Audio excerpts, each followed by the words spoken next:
बिस्मिल्लाहिर्रहमानिर्रहीम। अस्सलाम वालेकुम नाज़रीन, मैं हूं आपका मेज़बान दानिश अंसारी और आप देख रहे हैं मेरा YouTube channel Danish Ansari official. नाज़रीन, आज हम जिस शख्स से बात करने वाले हैं वो किसी तारुफ के मुताबिक नहीं, पाकिस्तान के मशहूर व मारूफ एस्ट्रोलॉजर एम ए शामी साहब। शामी साहब से आज हमने बड़े दिलचस्प और बड़े इंपॉर्टेंट टॉपिक पर बात करनी है। और ये टॉपिक इंपॉर्टेंट इसलिए है क्योंकि हम इससे पहले बात कर रहे थे सूरज ग्रहण के अफेक्ट्स के हवाले से कि किन बुरूज को बेनिफिट्स होंगे या किन बुरूज को बेनिफिट्स होने वाले हैं। लेकिन सूरज ग्रहण 29 मार्च को लग गया है, तो इसके बाद इसके आफ्टर इफेक्ट्स क्या होंगे, किन बुरूज को बेनिफिट्स होंगे इसके बाद में, वो हम जानेंगे। शादी उलास सफ़र कारोबार के हवाले से क्या बेनिफिट्स होंगे, अगर ये लोग सफ़र कर रहे हैं स्टडी के लिए, मुलाजमत के लिए, अज़वाजी ज़िंदगी के मामला कैसे रहेंगे, बच्चों की सेहत के हवाले से क्या मामला रहेंगे, किन दिनों में बेनिफिट्स होंगे, किन दिनों में एहतियात करनी है, वो कौन से बरूज हैं जिन्हें बेनिफिट्स होंगे, किन बरूज को एहतियात करनी है, इन तमाम चीज़ों के हवाले से जानेंगे, सर से प्रेडिक्शन लेंगे। अस्सलाम वालेकुम सर। जी वालेकुम। सर बहुत शुक्रिया आपने वक्त निकाला, काइंडली इस हवाले से बताइएगा। दर जैसा है कि एक तो ये इवेंट हो रहा होता है, ठीक है, जैसे सूर्य ग्रहण का इवेंट जो है 29 मार्च को हुआ, उसके साथ उस इवेंट के लगने के बाद उसके आफ्टर इफेक्ट्स भी आते हैं चीज़ें, ठीक है। जैसे कहते हैं ज़लज़ला आता है, ज़लज़ले के बाद आफ्टर शॉक्स आते हैं चीज़ें। बिल्कुल। क्योंकि ज़िंदगी में बड़े भूचाल आ जाते हैं, अफरा तफरी आ जाती है, माली नुकसान, जानदानी नुकसान, हादसा, परेशानियाँ और बहुत सी नेगेटिव एनर्जीज हाईलाइट ट्रिगर हो जाती हैं।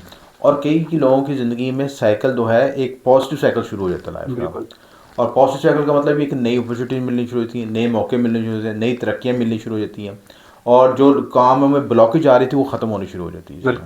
वो लोग हैरान हो जाते हैं कि पहले हम उस काम को डालते थे तो काम करने लगे तो 10 दिन डिले हो जाता था। कोई जिसको बुलाते थे, मतलब किसी ने कंस्ट्रक्शन शुरू करनी है तो उसको कोई अच्छा कंस्ट्रक्टर नहीं मिल रहा, ठेकेदार नहीं मिल रहा, जॉब पे जाना है तो CV दे ही जा रहा है हर जगह पे, कहीं जगह कॉल ही नहीं आ रही सिस्टम। तो जब ये साइकिल ख़त्म होता है, एक ग्रहण का इफेक्ट ख़त्म होता है और नया साइकिल शुरू होता है, तो फिर कॉल आना शुरू हो जाती हैं जी, दवाएं कबूल होनी शुरू हो जाती हैं, बिल्कुल। और खुशहाली का पॉजिटिव एनर्जी फील होनी शुरू होती है। आप देखें जैसे पॉजिटिव एनर्जी आती है, पॉजिटिव एनर्जी आपको अपॉर्चुनिटी मिलती है, तो आपको चेहरे में ब्लशिंग आ जाती है, आपकी बॉडी में एनर्जी आनी शुरू हो जाती है जी। चेहरा फ्रेश हो जाता है और आप ज़्यादा पुरजोश होकर एनर्जी के साथ काम कर सकते हैं चीज़ें। तो यही जब ब्लॉकेज जब ख़त्म होती है आपके, क्योंकि इस ग्रहण का इफेक्ट सिर्फ ये नहीं ग्रहण तक, बल्कि उसी दिन ही ज़ोहल भी ट्रांजिट हो रहा है। ओके।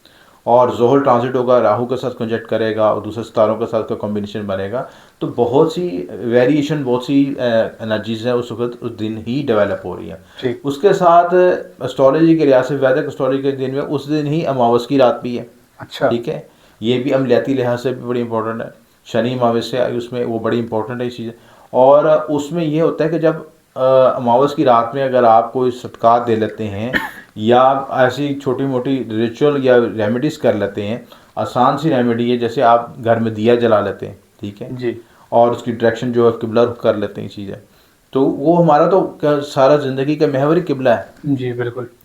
खाना काबा से जो हमारा कोऑर्डिनेशन है वो एज बीइंग ए मुस्लिम, वो हमारे स्ट्रॉन्ग बॉन्डिंग और उस वहाँ से एनर्जी, जो पॉजिटिव एनर्जी आती है वो हमें ट्रिगर करती है, आगे मोटिवेट करती है ज़िंदगी में। तो उस वक़्त ही आप जो है, अगर आप ये दिया जलाते हैं घर में, ख़त्म शरीफ करवाते हैं चीज़ें, या लोगों में खाना तकसीम करते हैं, अब जो ये राहु और शनि का कंजंक्शन बने वो भी इस दिन से शुरू हो जाएगा, तो बड़ी काफ़ी वेरिएशन आ रही है। तो इन सारी वेरिएशन का तमाम बरूज पे क्या इफेक्ट आएंगे उसको हम डिस्कस कर लेते हैं, जिसमें जो मोस्ट इंपॉर्टेंट है उसको डिस्कस कर लेते हैं। सबसे पहले इसमें जो इफेक्ट एरीज के लिहाज से देखेंगे, एरीज के लिहाज से ये फिर 12th हाउस में कॉम्बिनेशन बनेगा और जो ग्रहण भी लगेगा, सैटर्न राहु का कॉम्बिनेशन भी बनेगा वहाँ पे, तो उस इफेक्ट की वजह से वहाँ पे आपको नई अपॉर्चुनिटी मिलेगी, नए मौके मिलेंगे आपको।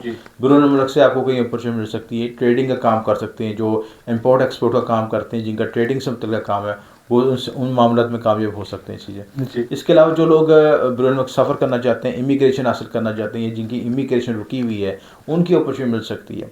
बैरून मुल्क से आपको जॉब की कॉल आ सकती है, या आपको ऐसे सबब पैदा हो सकते हैं, जैसे कोई रिश्तेदार बहन भाई बाहर चले जाते हैं, बाहर सेटल हो जाते हैं, वो वहाँ से कुछ पैसे घर तक देने शुरू कर देते हैं जी। घर वालों का रोज़गार लग जाता है, घर वालों को वसाइल मिलने शुरू हो जाते हैं। तो ये तमाम पॉसिबिलिटीज़ जो है ना, ये एरीज वालों के लिहाज से होंगी ठीक। तो एरीज वालों के लिए भी ये पॉजिटिव चीज़ है। और दूसरा, जब ये 12वें घर में ग्रहण लगता है, तो जिन लोगों को नेगेटिव एनर्जी फील हो रही थी या जिनके नेगेटिव हासदिन एक्टिव हुए हुए थे, क्योंकि 12वां घर खुफिया दुश्मनों का भी होता है, तो उन पे ये ग्रहण पड़ेगा ठीक। और उस गैप ग्रहण पड़ेगा तो उनकी भी आमकीन हो से दूर हो सकेगी चीज़। ठीक। तो ये पॉजिटिव चीज़ है। उसके बाद दूसरा ज़ोडिक साइन जो है टॉरिन है, ठीक है। टॉरस वालों के लिए ये कॉम्बिनेशन जो है 11वें घर में बनेगा, सैटर्न राहु कॉम्बिनेशन बनेगा, ग्रहण भी लगेगा। एक तो ये ग्रहण वहाँ पे रिप्रेजेंट कर रहा है कि सोशल तल्लुकात मैं बताता हूँ, ठीक है। हर हाथ मिलाने वाला आपका दोस्त नहीं होता, ये चीज़ है, उसको भी मॉनिटर करें। दूसरी इंपॉर्टेंट चीज़ ये उसमें देखें कि जो है आपको सोशल नेटवर्किंग के लिहाज से नई अपॉर्चुनिटी भी मिलेंगी जी। आपको, कई ऐसे रास्ते मिलेंगे ग्रो होने के लिहाज से। मसलन आप किसी सोशल नेटवर्किंग में से आप तलक रखते हैं, आपको ग्रोथ का रास्ता मिल सकता है।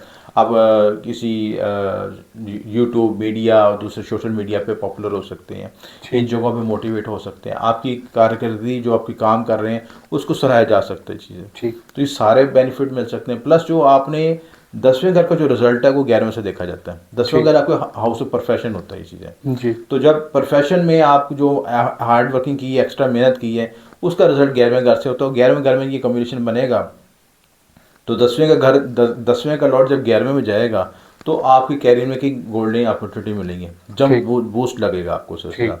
तो आपने सिर्फ ये वैल्यूएट करना है कि कौन सी अपॉर्चुनिटी अवेल करनी, कौन सी नहीं करनी, उनको कैलकुलेट करके चलना चाहिए। जी जी। कैलकुलेट करेंगे तो उसमें आप कामयाब हो जाएंगे।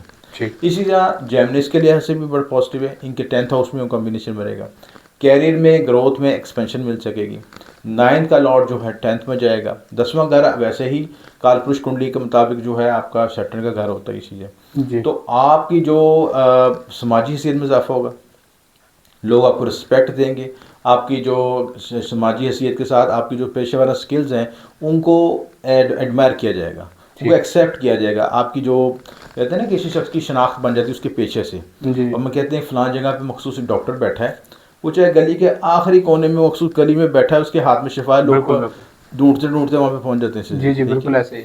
या डॉक्टर है या हकीम है, कोई भी, या कोई ऐसा किसी भी शोबे से तलक है, चाहे वकील हो, कुछ भी हो, जी जी, एक उसकी पेशेवराना स्किल्स डेवलप हो चुकी होती हैं, उसकी शनाख्त बन चुकी होती है, तो लोग वहाँ पहुँच जाते हैं। बिल्कुल ऐसे ही। इसी तरह ये जो चीज़ें जो हैं बड़ी इफ़ेक्टिव होती हैं, जब ये 10th हाउस की एनर्जी मिलती है तो उस शख्स की शनाख्त ऐसी बन जाती है कि लोग उसको हर तरह से उसको कबूल करना शुरू कर देते हैं। ठीक। और माशरे में उसकी एक्सेप्टेंस हो जाती है और उसका ग्रोथ एक्सपेंशन हो जाती है। जी। इसी तरह एक जो अगले जो बुर्ज हैं जो उसके कैंसर, इनके लिहाज से इनका ढैया ख़त्म होगा, इनकी नेगेटिव एनर्जी वैसे ख़त्म होगा और अब जो है 9th हाउस एक्टिवेट हो जाएगा। कैंसरिन जो ब्लॉकेज फील कर रहे थे ना, जब 9वां घर एक्टिव रोशन होगा तो किस्मत आवरी होगी, नसीब खुलेगा आपका, आप बैरून मुल्क सफ़र कर सकते हैं, इमिग्रेशन हासिल कर सकते हैं, आला तरीम के लिए जा सकते हैं, आपको अच्छे बॉर्डिनेट बॉस और जो ऐसे लोग मिल सकते हैं जो कि आपको सही गाइडलाइन दे सकें। ठीक। ऐसे कहते हैं ना किसी गुरु उस्ताद मिल जाते हैं जो आपको ज़िंदगी के सही डायरेक्शन और डायमेंशन बता सकें। जी जी, ऐसे वो आपके हो सकता है वालिद साहब भी हों, कोई हो सकता है कोई दोस्त अहबाब भी हों, कोई आपको टीचर भी हो सकता है, कुछ भी इसमें। तो उसको आप इन चीज़ों को मॉनिटर करें कि जहाँ से आपको परफेक्शन और गाइडलाइन मिल रही तो वो आपके लिए रास्ता खुलेगा आपके लिए सिलसिले। ठीक। तो कैंसरिंग के लिए भी बड़ा अच्छा गोल्डन टाइम है। इसके बाद जो एक्वेरियस के लिए भी अच्छा टाइम है, एक्वेरियस को भी बेनिफिट पहुँचेगा सिलसिला जी। और कैप्रिकॉन्स को भी बेनिफिट पहुँचेगा चीज़ है। तो ये जो और स्कॉर्पियो को भी बेनिफिट होगा, स्कॉर्पियो को ढैया ख़त्म होगा क्योंकि सैटर्न जो था वो 4th हाउस में था, अब वहाँ से शिफ्ट होकर सैटर्न जो है 5th हाउस में आएगा इसी। ठीक। तो ट्राइन एक्टिवेट हो जाएगी, ठीक है। तो जब ट्राइन एक्टिवेट हो जाती है आपकी किस्मत आवरी होती है, नए रास्ते खुलते हैं, आपकी जो ब्लॉकेज है, जो आपके बर्डन था, वो जो स्ट्रेस आया था वो ख़त्म हो सकेगा। और चौथे घर में सैटर्न जो है एंग्जाइटी दबाव देता है, वहाँ से निकल के 5th हाउस में आएगा तो लगन से के साथ ट्राइन एक्टिवेट होगी तो किस्मत आवरी खुलेगी, जेन खुलेगा, नई अपॉर्चुनिटी मिलेगी, किस्मत आवरी होगी, जॉब के लिहाज से, तरक्की के लिहाज से और फाइनेंशियल इशू के लिहाज से आपके मामले रिजॉल्व हो सकेंगे। ज़मीन प्रॉपर्टी खरीद सकते हैं, ठीक, गाड़ी खरीद सकते हैं, व्हीकल खरीद सकते हैं, ये सारे बेनिफिट होंगे आपको। ठीक है, तो ये खास बरूज है जिनको बेनिफिट ज़्यादा पहुँचे। ठीक है, ठीक है, यानी कि ज़्यादा बेनिफिट्स इनको होंगे, बाकी बरूज को भी कुछ ना कुछ बेनिफिट हो। बहुत शुक्रिया सर, आपने अपने कीमती वक्त में से कुछ वक्त हमारे लिए, हमारी ऑडियंस के लिए निकाला और इतना ज़बरदस्त इल्मी प्रोग्राम हमारे साथ शेयर किया। इंशाल्लाह अगली वीडियो में ऐसा ही दिलचस्प टॉपिक लेकर आएंगे। अगली वीडियो तक के लिए मुझे और एम ए शामी साहब को इजाज़त दीजिए। अल्लाह हाफिज़।